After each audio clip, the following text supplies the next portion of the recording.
लड़की तू इस धाम के अधिकार नहीं, तू इस धाम के लायक नहीं, क्योंकि मैं देख रहा हूं कि तू अभी कुंवारी है, कुंवारी है। और जब तक लड़की पति की सेवा नहीं करती तब तक परम धाम को प्राप्त नहीं होती, तब तक इस धाम की अधिकार नहीं होती है। नर्मदा ने कहा धर्मराज महाराज एक बात बताओ, जिस पति के साथ मेरी शादी तय होती है वो मेरा पति मर जाता है तो मैं किसकी सेवा करूं, कैसी सेवा करूं, क्या करूं? भैया बहनों, जैसे इतनी बात धर्मराज ने देखा, इसीलिए कहते हैं कि भैया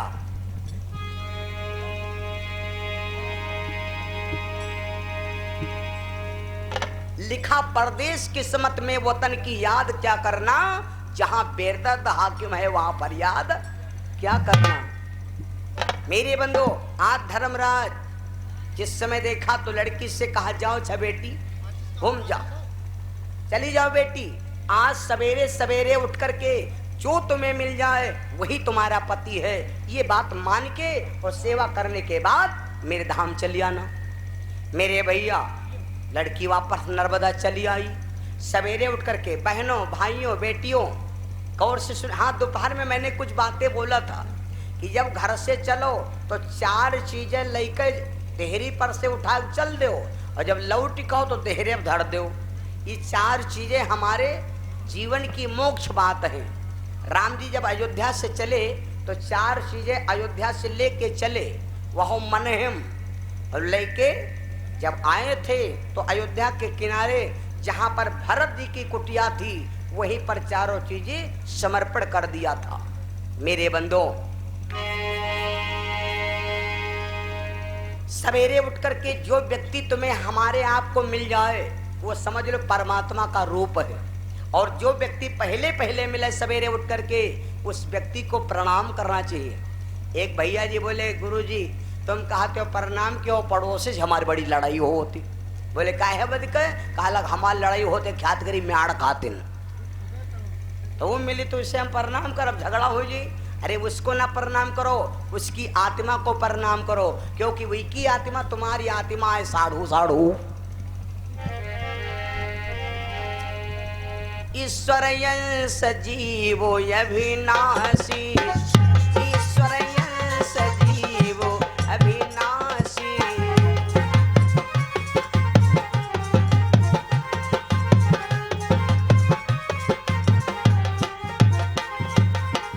ईश्वर यंस जीवो अविनाशी, ईश्वर यंस जीवो अविनाशी।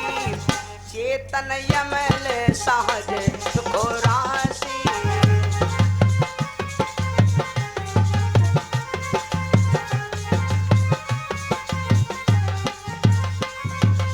आत्मा सबकी ईश्वर है और ईश्वर का अंश है, और शरीर मर जाता है, आत्मा मरती नहीं है, सदैव चैतन्य रहता है।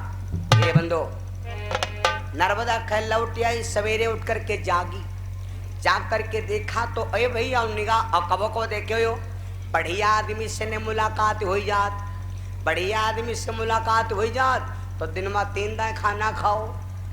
और कोई कोई दिन ऐसे हो जाते हैं कि दिन वहाँ है और वही हमान सारा दिन होएगा। कहीं भैया ने पता नहीं कि कहा जो मुँह देखे ना तो हमका पानी नहीं मिला, यू का है यू यह है भैया। भाग्य को भागशाली आदमी को, धार्मिक आदमी के आपके दर्शन हो जाएंगे तो तुमको सम्मान मिलेगा। अब अगर कहूँ पापी के रेंगा परी गए, पापी समय है तो कहें भाई ने आज यह बिगड़ेगा मामला। इसलिए सवेरे उठ करके प्रभु का चिंतन करना चाहिए, 5 काम करना चाहिए। हम आपको 5 काम कौन करो? सवेरे उठ के सबसे पहले पूरब दिशा बैठो, एक नियम। दूसरी बात, पहले अपने हाथों को प्रणाम करो, क्योंकि तुम्हारे हाथ में लक्ष्मी, सरस्वती और ब्रह्मा रहते हैं, 3 देवता। आंखी खुलने से पहले इनको तान लो और बढ़िया 3 बार इनको प्रणाम करो। उसके बाद आप जमीन पर उतरने से पहले पृथ्वी मैया के 5 बार वंदन करो, नतमस्तक करो और जमीन पर उतरने से पहले मैया पृथ्वी को प्रणाम करो। हे वसुंधरा मैया, हे पृथ्वी मैया, हे धरती मैया, मैं आपके चरणों में कोट कोट प्रणाम करता हूँ। सारा दिन आपकी गोद में खेलता हूँ मैया, हमको मंगलमय रखना, मेरा जीवन मंगलमय रखना।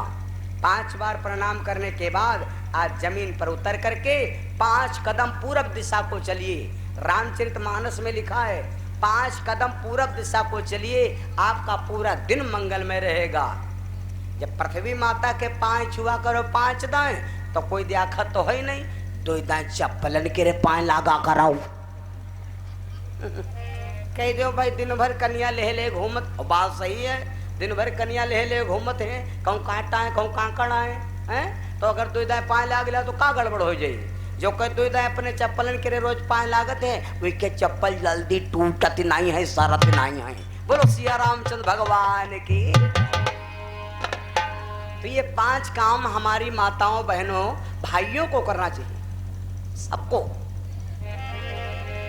नर्मदा से धर्मराज ने कहा कि सवेरे उठकर के जो व्यक्ति तुमको मिल जाए वही तेरा पति है, जाओ वचन, और उसकी सेवा करके आओ, इस धाम के आपको दर्शन मिलेंगे। नर्मदा लौट आई, लेकिन जब सवेरे जागी तो आदमी नहीं दिखाई पड़ा। यहाँ का कूड़ा दान में, यहाँ का कूड़ा दान में एक कोढ़ी है, अंधा है, लंगड़ा है, बहिरा है, और शरीर से ने पीप बहे, इतना गंदा लागत रहा दिखात में कि भाई तुम लोग कथा सुनत हो, तुमका नीक लागत होई, हमार तो जो मतलाए लागत सुन के पनियाए लागत। अच्छा आप लोगों ने मन गंदा नहीं दिखात है ना? अगर यूं हम कही रहे ना तो आप क्या मन गंदा नहीं होई, क्योंकि आप लोग भगत हो, आप लोग भक्ति में जुड़े हो। लेकिन यहाँ बात और हो, अगर खटाई खाते हो कोई तो मुहिमा पानी आ जात है ना, खाते कोई और हो मुहिमा पानी और आ जात। नर्मदा ने देखा कोढ़ी है, अंधा है, लंगड़ा है, बहिरा है, शरीर से पी बहरा, लेकिन नर्मदा कोढ़ी के पास गई, उसको उठाने लगी। कोढ़ी रोने लगा, देवी तुम इतनी सुंदर हो, कितनी सुंदर हो, कितनी प्यारी हो, तुम बड़ी सुंदर हो, तुम हमका ना छुओ, तुम छुओगी तो ये रोग तुम्हारे लग जाएगा। नर्मदा ने कहा नहीं, तुम मेरे पति हो। नहीं उठ रहा है तो जबरदस्ती उठा के लाई, स्नान करवाया, ध्यान करवाया, पूजन करवाया, किया, बंधन किया, भोजन बनाया, भोजन खवाया, खाया, आंखी जर से नहीं रहा, लेकिन लड़िया कस बड़ा बड़ा धुरा लंबा लंबा काजल लगाया। बहनों अपने बच्चे को पर डे काजल लगाया करो।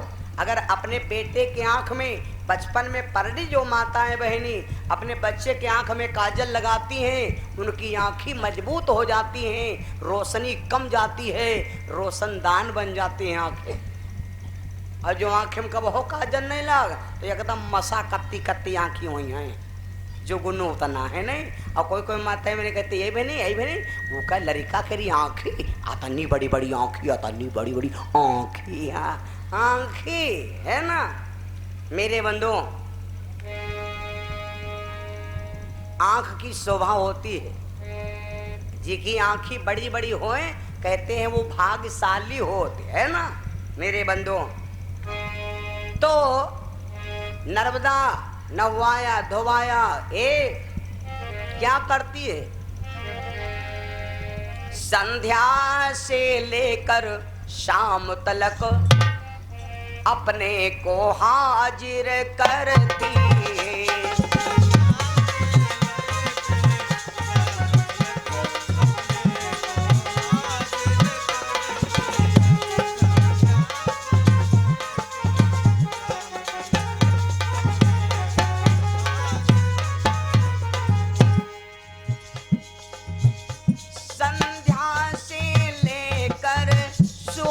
तलक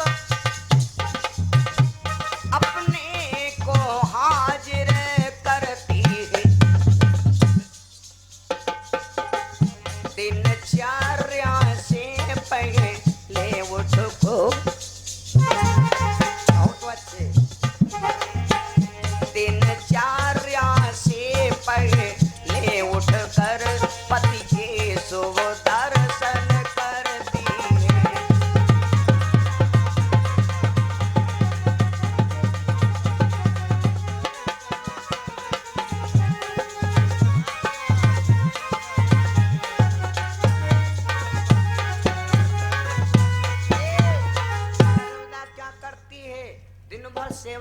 जागती है और अपने पति को सुला देने के बाद सोती है, और पति जाग ना पावे कि पत्नी उठ करके पति के पैर छू करके अपना काम शुरू कर दिया। ये लक्ष्मी माताओं की पहचान है। गुरु जी बताया करते हैं कि जिसकी पत्नी, जिसके घर में माताएं सबसे बाद में सोती हैं और पुरुष के जागने से पहले जाग करके और पति के दर्शन करके घर का काम चालू कर देती हैं, उसके घर की लक्ष्मी का बहु समाप्त नहीं होती है। ये लक्ष्मी की बात है भैया। एक नहीं, दो नहीं, तीन नहीं, चार नहीं, पांच नहीं, यही बीती बीत गए 6 मास, 6 महीना हो गए दादा, यही बीती गए बीती 6 मास, पति को देखो बहुत निराशा।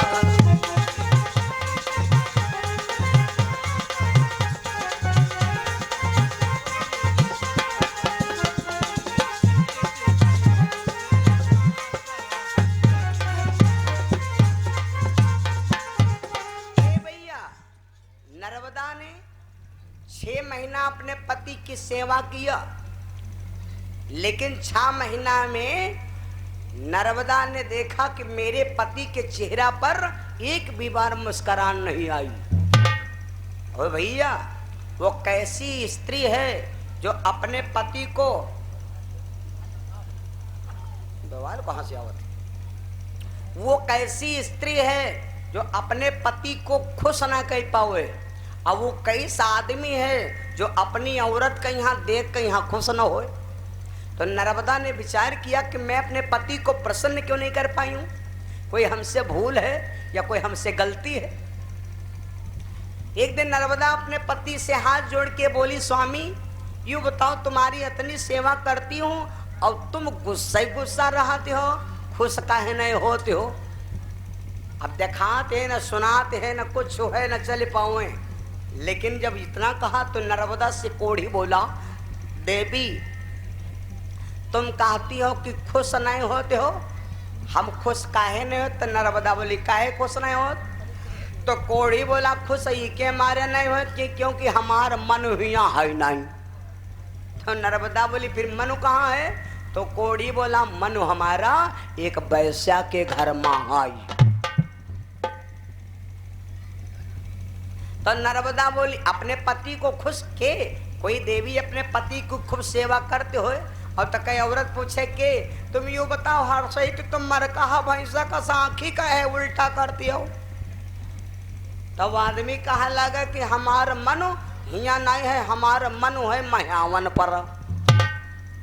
तो कोई कह रहा पत्नी अपमान सही, यहाँ के अच्छा रुको छे संजग तुम्हारे हम बटाई करब है भैया। कोई क्यों नहीं सुनेगी। जब कोढ़ी बोला कि हमारा मन एक वैश्या के घर में रखा है, तो नर्मदा नाराज ना भई। नर्मदा कहला, स्वामी एक बात बताओ, अगर तुमका वैश्या केरे घर ले चले तो का खुश हो जाई हो। कोढ़ी बोला हाँ। नर्मदा अपने पति को खुश रखना चाहती है भैया। इस प्रकार नर्मदा से कोढ़ी बोला हाँ। तो नर्मदा ने कहा ठीक, मैं तुमको ले चलूंगी लेकिन तुम खुश रहो। मुबारक हो तुमको ये शादी तुम्हारी, सदा खुश रहो तुम दुआ है हमारी। ला ला ला ला ला ला ला ला ला रे। ए भैया, नर्मदा रात के, अब दिन में ले तो जा नहीं सकती क्योंकि ना पैदल चल सकता है, न दिखाता है, न चल सकते कुछ नहीं। अब वो जाएगा तो कैसे जाएगा, कोई वाहन पे जाएगा, अब रास्ता है नहीं। तो दिन में ले जाए तो गलत है। तो रात के 12 बजे भैया नर्मदा ने अपने पति को कंधे पर बिठाया। ये माता सतियों की बात कर रहा हूं। नर्मदा ने अपने पति को कंधे पर बिठाया और लेके जा रही थी भैया। कहाँ पहुंच गई है, चलते चलते रात में ना कोई टॉर्च है ना कोई रास्ता दिख रहा है, केवल इतना मालूम है कि ये सामने पति का मन है। जा रही है भैया, कैसे एक बन नांग्यो दुई बन नांग्यो मेरे भैया, एक बन नांग्यो दुई बन नांग्यो मोरे भैया, कोई तीसरे जंगल में गई आई जी।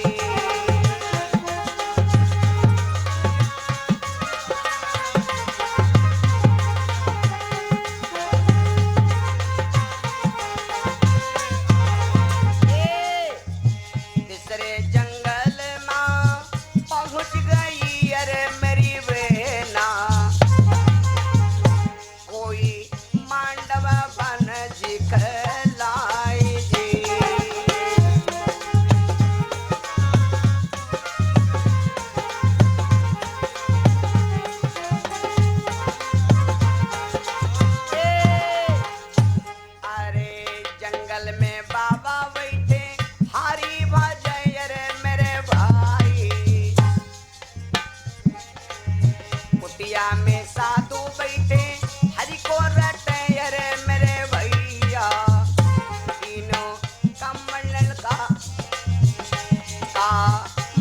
का जल दियो फैलाई जी।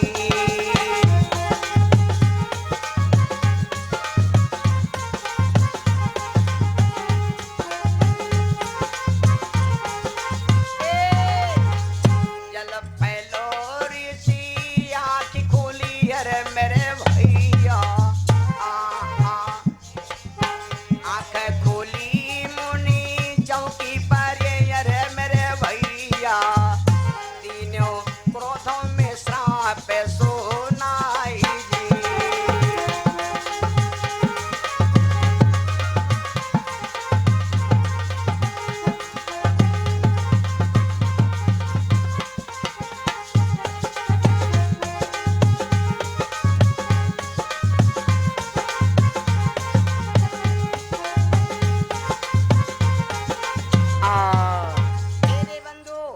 नर्मदा अपने पति को लेकर के कंधे पर जा रही थी तो तीसरे जंगल में पहुंची। इस जंगल का नाम है मांडव वन। क्या नाम है भैया? मांडव वन।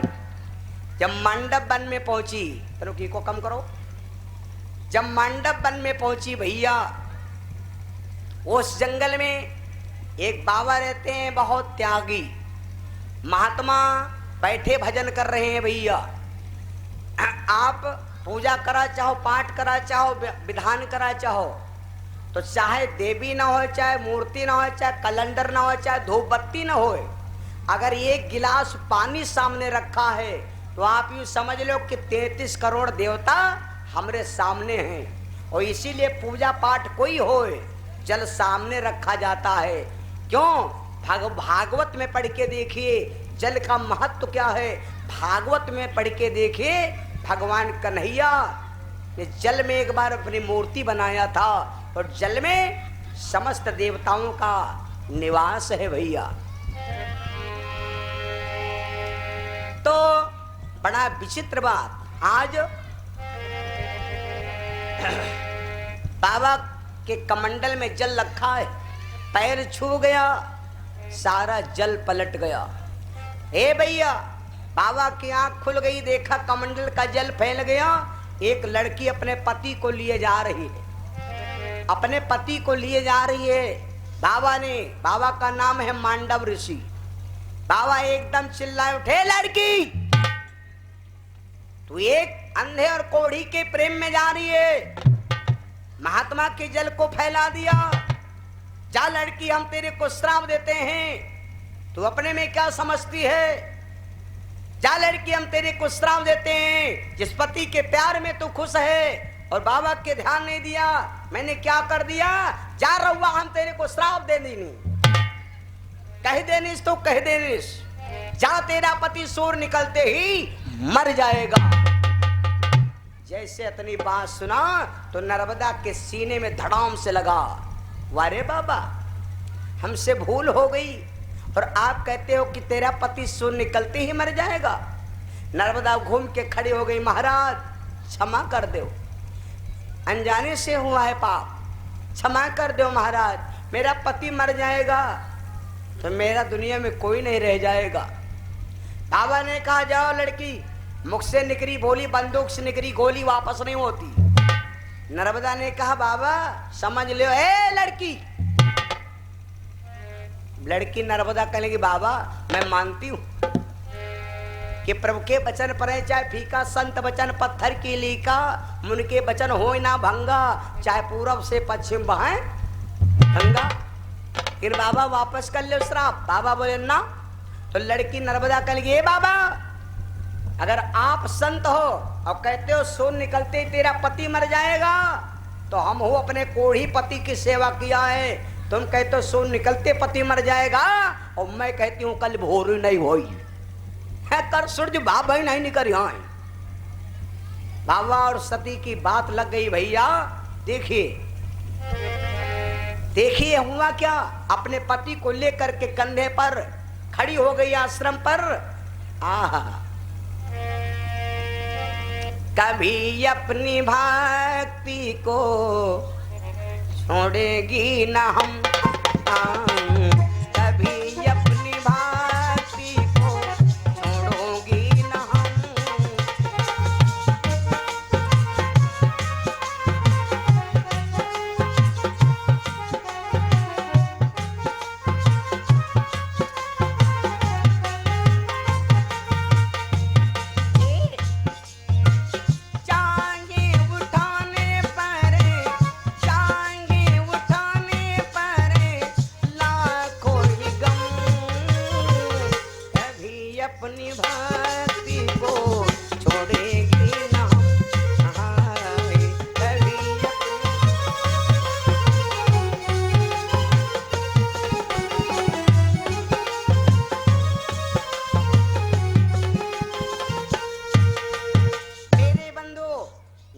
खड़ी हो गई।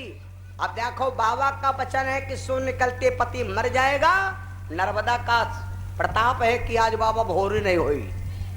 ऐसा ही हुआ, ऐसा ही हुआ भैया। घड़ी तो बता रही है दिन के 10:30, घड़ी बता रही दिन के 10:30। अगर घड़ी की दामात मानो तो लड़का जो रजाई में पहुड़े रहा, रजाड़ एक महीना रहा, तो निकल निकल बाहर भाग गए। अम्मा भूख लागी अम्मा। और जब बाहर निकला जाए तो वह इतना सब रात, तो अम्मा पकड़ पकड़ लड़का रजाई में घुसा रहे। घुसा वो भाई रात है, घुसा रात है अम्मा। ना दाल भात दे दो तो गुड़ रोटी दे दो। अब है गुड़ रोटी खवाई तुमका। ये हाल है भैया। इसका मतलब क्या हुआ कि घड़ी बता रही 10:30 और बाहर निकलो 12:30 बजे। वारे सती माताओं तुम्हारा उसमें गिनती है। करी के वारे नर्मदा करी के पति की सेवा नर्मदा राम जी। कोढ़ी के शरीर से वो शक्ति प्राप्त कर लिया। करी के पति की सेवा नर्मदा दियो सो रज को हराई नाय।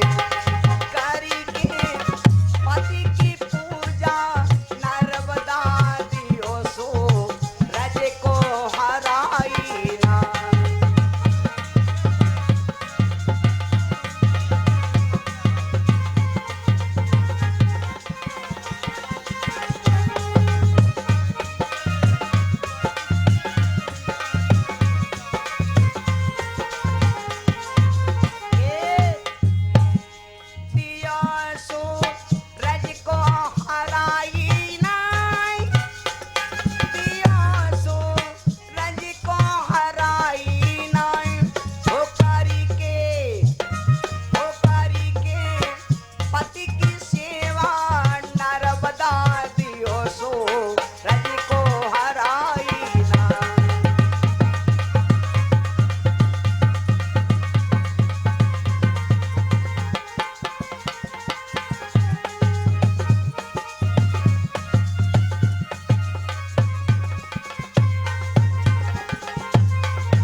विकल भय सब देवी देवता, विकल भय सब लोग, और विकल हो गई धरती मैया। बिकल चंद्रमा। लोग नारी कौनु धर्म की, लिए पति को गोद में ठाढ़ी जन्मा, नारी कौनु धर्म की। ए भैया, सब देवी देवता पता लगाने लगे, भाई सूर्य को किसने रोक लिया। पता लगाते लगाते जंगल में पहुंचे तो बाबा जी एक तरफ बैठे, एक तरफ नर्मदा अपने पति को लिए कंधे पर खड़ी है। भैया अब देवी से कहा देवताओं ने, देवी एक ओढ़ी पति है, इसको नीचे उतार दो और मेरी बात मानो, इसको नीचे उतार दो न सारा संसार मर जाएगा। नर्मदा ने कहा है देवताओं, चाहे दुनिया हो लेकिन पिया के बिना सोने स्वलहो सिंगार, बलमो बिना सोने स्वलहो सिंगार।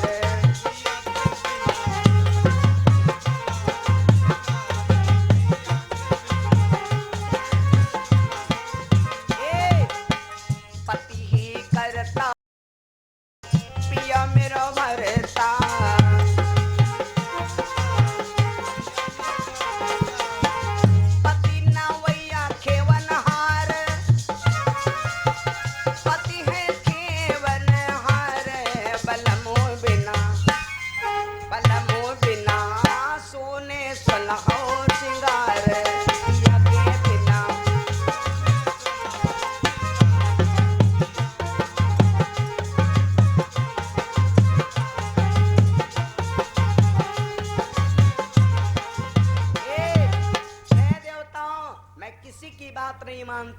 मेरे भाई और बहनों, जब देवताओं किसी की बात नहीं माना नर्मदा, कोई आदमी के यहाँ तुमका मिले के होए तो वो तुमका बहुत नेतागिरी दिखाई।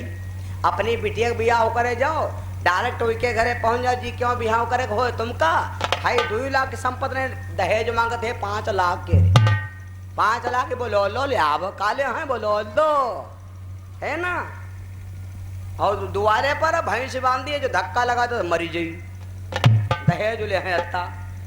अगर शादी करे कहे तो वही आदमी तुम ना मिलो, हम बता दे जुगाड़, तुम वही आदमी के ना मिलो जी के घर में शादी करे के होए, तुम यूं पता लगा लो कि यू आदमी बात की मानते हैं, जो की बात नहीं काटते। और वही सही नहीं जो एक आदमी कोई की बात मानते नहीं है। गाँव में यहाँ एक आदमी ऐसा हो का व्यवहारी जो दिल लगा दोस्त हुई, और अगर एक आदमी है नहीं गाँव के अंदर तो गाँव में रह नहीं सकत, फिर का लखनऊ भागे परी, यह पक्की बात है। देवताओं ने पता लगाया है बात किसकी मानेगी, तो पता लगा ये बात अगर मानती है तो सिर्फ अनसुईया की बात मानेगी। देवता काला कि इससे न कहो, अनसुईया जी से कहो। सब देवता भागत गए अनसुईया जी के पास। माता अनसुईया से कहा, मैया सारा संसार विनाश हो रहा है, एक देवी अपने पति को ले कंधे पर खड़ी है, जब तक वो देवी पति को नहीं उतारेगी, बाबा का श्राप है, तब तक वो देवी उतारेगी नहीं, तब तक उसका अंत नहीं होगा, तब तक सूर्य बाबा नहीं निकलेंगे। अनुसुईया मैया ने देखा जनहित के कारण भैया तुरंत वहां से चल पड़ी। माता नर्मदा से कहा करके अनुसुईया ने कहा, बेटी सूर्य को छोड़ दे। जैसे कहा सूर्य को छोड़ दे। देखिए भैया, जी की बात मानो तो तुरंत मानो और ना मानो तो ना मानो। अनुसुईया गई नर्मदा से कहा, बेटी मेरी बात मान ले, अपने पति को नीचे उतार दे। नर्मदा ने एक बार भी जवाब नहीं दिया भैया, तुरंत अपने पति कोढ़ी को नीचे उतारा। साधु का श्राप सत्य हो गया। जैसे कोढ़ी को नीचे उतारा कि कोढ़ी मर गया और सूर्य बाबा निकल पड़े। जब सूर्य बाबा निकल पड़े, नर्मदा खड़ी, मनुष्य मैया अनुसुईया खड़ी। ए भैया, उस कोढ़ी को जीवित ही नहीं किया बल्कि उसका शरीर पर ये क्या किया, मैया अनुसुईया ने अपने पति के जल का चरणोदक लिया और छींटा मारा। भैया जीवित ही नहीं, उस कोढ़ी का शरीर सदैव गायब कर दिया और वहीं पर एक दिव्य पुरुष ऐसा प्रकट हो गया भैया, जिसको देख करके अरे चंद्रमा जैसा मुखार बिंदु शोभा भैया कहीं न जाए।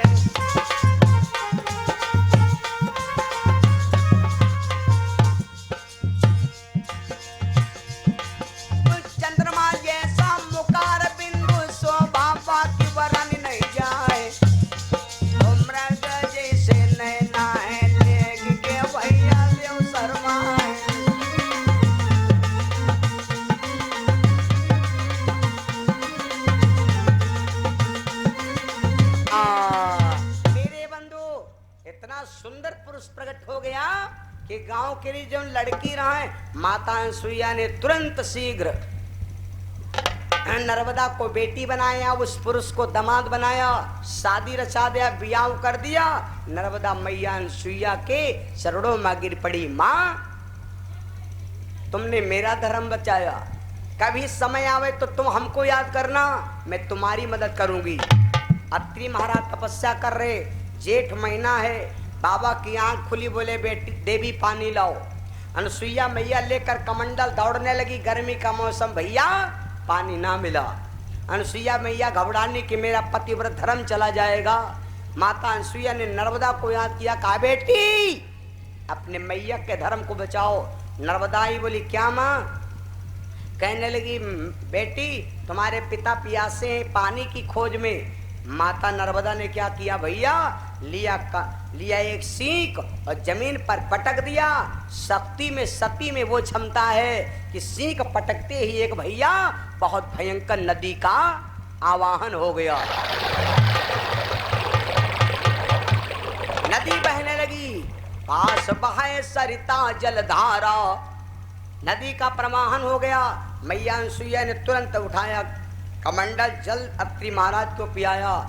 जो मैया नर्मदा ने सीख पटक करके नदी का प्रवाहन किया था, इस नदी का नाम क्या है? और इसी नदी के ऊपर राजा बलि ने 101 यज्ञ करने का संकल्प लिया था, जहां पर राजा बलि को 52 अंगुल का रूप बनाकर भगवान छलने गए थे राजा बलि को। बोलो 52 भगवान की। इस नदी का नाम क्या है? सारी नदियां बहती हैं पश्चिम से पूरब को, और ये नदी बहती है पूरब से पश्चिम को। अर्जेंट में यहाँ जल्दी मारे दिशा बदल गया। इस नदी का नाम क्या है? कहते हैं जितना फल मिलता है वहां पर जाने से, उस नदी में नहाने से उतना फल मिलता है। इस कथा को सुन लो, और सुनने के बाद जयकारा लगाने से, नाम जयकारा बोलो, प्रेम सुनो नर्मदा मैया की। यह तन का जयकारा बोले हो, मर्रा मर्रा। जयकारा ऐसा लगाओ कि मालूम हो कि मरा हमन नगरम, मरा मरा जयकारा होत कि का होत। जिंदा जयकारा लगाओ मरा हमन नगर वाले हो। प्रेम सुनो नर्मदा मैया की। उधर का मौनी अम्बाओ साहब नहीं बोल पाती हो, लगाओ जयकारा। सामने खड़ी हो माता जी के दरबार में, जितने मैया के भक्त हैं, जितने मैया के दीवाने हैं, दीवानों को दीवाने का घर चाहिए। ओ मैया के चरणों का असर चाहिए, असर चाहिए, असर चाहिए, असर चाहिए। बोलो शेरा वाली मैया की, अब बोलो समाधि बाबा की।